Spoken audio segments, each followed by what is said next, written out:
maybe the most disappointing guy, after a game. But, Yeah. especially when you lost this game, as you look back on it, Yeah. what did you see in this game? Just a lot to clean up, on my end. But most importantly, just as an offense, as a unit, just being better because the margin for error is very slim. When you play good teams, so you got to take advantage of every opportunity that presents itself or any bust that happens on their end. So just continue to stay dialed on that side of things, and then making the necessary changes and making improvements. So. Dillon, having had the opportunity to watch the film and take stock of your performance Saturday, have any of your initial impressions changed, or? No, I think you can't really change any of what happened, but I can for sure change the future and how I'm going to get better and be better for the guys, but also as a unit, just making sure we're good as a unit together, and taking advantage when we're both dialed and got an open receiver, or likewise just moving the chains better, and correcting those pre-snap deals. But I think if you look at it, and when we look back, there's a lot of fixable things that we could have done to help us put us in a better position. When you talk about those fixable things for you personally, what are some of the specific things that you saw that you can adjust that will help you Saturday and moving forward? Just continues, with my eyes, my feet, the mesh just being, really good, with that, and then just working certain routes and continuing to do that and making sure we're as prepared as possible. When we're the most prepared and dialed as a unit together, that's when things click and things are going well. So we just got to continue to do that and make sure that that's a point of emphasis. Is there anything specific y'all can do or change to get started quicker? I think it's all mentality, it's all approach. I think a big thing is just moving the chains. That first series, make sure the drive continues to last. I think when you move the chains, you create rhythm, you create momentum to continue on and let big plays continue to happen. Saturday, a perfect example of getting behind the chains and how hard it is to get out of it. And naturally it is. It's not impossible, right? But it's definitely more difficult than when you're in, a 3rd and 7 plus, or a 3rd and 3 and 3rd and 2. Your odds are a little better, but it's not impossible. Just continue to make more efficient, outcomes for us and more better possibilities or probabilities. I think that'll help us and continue to stay ahead of the chains. It has to be frustrating, though, to put up 550 and feels like you left a lot out there. For sure. No, I think that's a beautiful thing as well. If you look at it from a positive side, there's a lot we left, but, it's a slim margin for error to, be good to great. So we're extremely critical, and like I said, we're all focused on being, great, not necessarily good, and that's why, we have that mindset when watching film. What's it been like around here the last couple of days, just getting back into things, getting back into the week, getting back into a routine? Good. I think, nobody likes losing, but at the same time, we got to make a change, and you can't change the past. We talk about windshield mentality, good or bad, so, we got to continue to stick to that and focus on what's to come.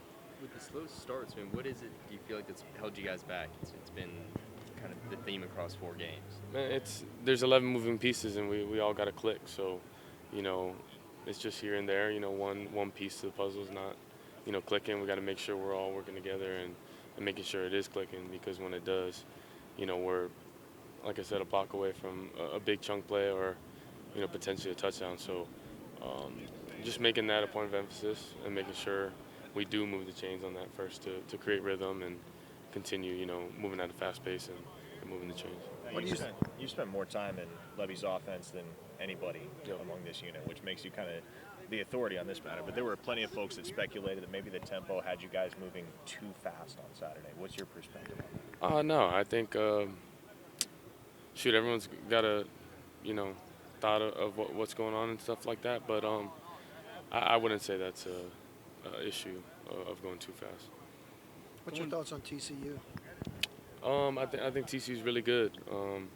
They're really talented, and got explosive offense, but most importantly, a really good defense that plays really hard. So got to make sure we come out ready to play and come with the right mentality. At TCU. So. How much confidence does it give you as a quarterback to know that you got a running back in Eric Gray who's done all the excellent things he's done over the last couple of years? A lot of confidence. Anytime the run game is being dominant, it opens up a lot for us, and it just allows us to do a lot of things. So having him and then the O line, just setting it up for him. I mean, when you give him open pathways or just good one-on-ones, you usually win them. Going back to Eddie's question about the way this team has responded over the last 24, 48 hours, how does that response to a loss similar or different to what you've experienced before in your career? I think naturally a loss isn't something you want to I guess happen or something you plan for, but it's adversity and things you gotta adjust and work to live on the right side of it and find a way to win. So just in my experience, I never loved losing, never got used to it, but got to move forward because you got to game the next week and you got to focus on that. So. Is it more like the external reaction to it, maybe a little bit different? I don't know how it was at UCF, but I know here it's almost like every time y'all lose. I think at any program that's winning a bunch and just got that rep of winning a bunch of games or championship caliber. It's not something anyone's used to, I guess you could say. So nobody likes losing. I know that for a fact. Dillon, I know you got to eventually flush those away and move on to the next week. For you, Sunday into Monday, what does that process look like of taking what you need to take from that game, but ultimately erasing it from memory? So you just gotta watch it, learn from it, be extremely critical, and make sure the points of emphasis is where you lacked and didn't play up to par. So just making that point of emphasis, being critical of it, and you got to move on. You got to there's a lot of season left and a lot of game left to play, and can't let yourself dwell on it or affect you. So just got to continue to move forward and focus on the future.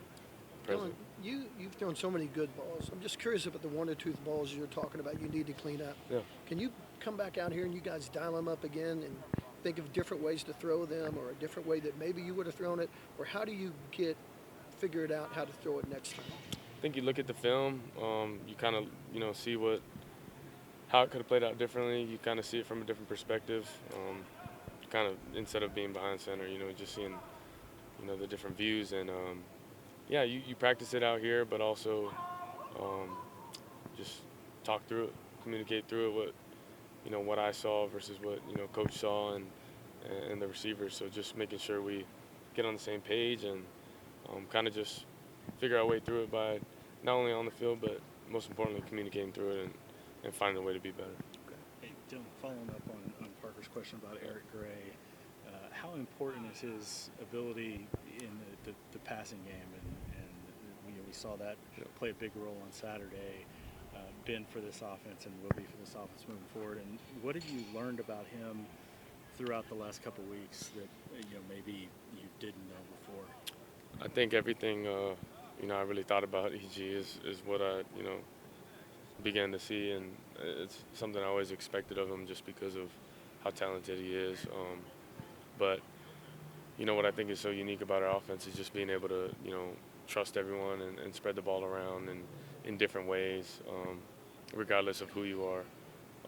So when you got a talented guy who can do it all, it makes it a lot of fun, and you can do a lot of creative things. Dealing with the benefit of a couple of days to evaluate it, were you guys able to find a common thread through those pre-snap penalties and what was going on Saturday? Yeah, just miscommunication on our part, things we got to just clean up and continue to work on. But making it more a point of emphasis, making sure we're clean on that so, in the future it doesn't happen again. Joel said last night feels like you've been maybe a little bit more outspoken as a leader. Do you find yourself in a different, stance this week going into your approach this week? Not necessarily. if I were to change it, not be who I am. So just continue to be me. Obviously, I take a huge responsibility and, don't like losing, but just making sure, we're continuing to be dialed and extremely focused, just how we are every single week, not change that up. And like I said, just making a point of emphasis on the things we need to correct. Thank you, guys. Well, Thank you.